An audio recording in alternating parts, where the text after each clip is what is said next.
Sir Bhajap संविधान विरोधी वाटते का अशा पद्धतीने? भारतीय जनता पक्ष कायम संविधान विरोधीच राहिलेला आहे। जर 240 पर्यंत भाजपा घसरली नसती तर या देशाचं संविधान नव्यानं लिहिण्याची त्यांची योजना होती।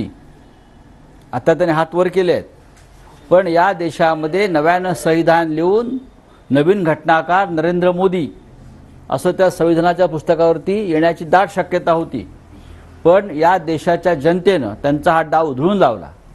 आम्ही इंडिया आघाडीनं देशाच्या जनतेच्या मदतीनं संविधान बदलण्याचा आणि डॉक्टर आंबेडकरांचं संविधान खतम करण्याचा डाव आम्ही सगळ्यांनी उधळून लावला। याचा त्यांना प्रचंड राग आलेला आहे।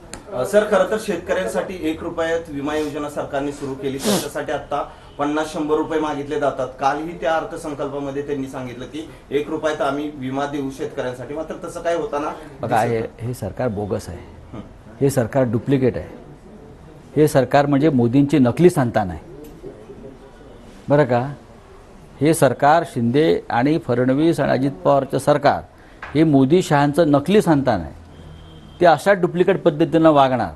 निवडणुका आहेत उद्या, हे संपूर्ण जे बजेट आहे हे निवडणुकीना डोळ्यासमोर जनतेच्या पैशानं मतं विकत घ्यायचा प्रकार ते करतात।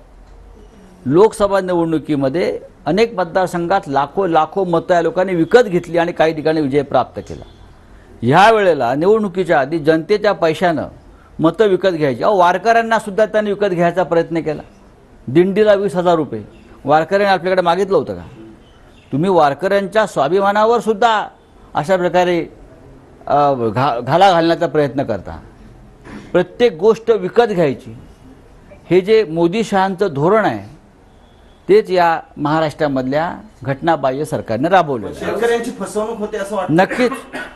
नक्कीच सगळ्यात जास्त स्ट्राईक रेट शेतकऱ्यांचा आत्महत्याचा कुठे असेल तर महाराष्ट्रात, आणि महाराष्ट्रामध्ये अमरावतीमध्ये गेल्या वर्षभरामध्ये 2800 शेतकऱ्यांनी आत्महत्या केल्या।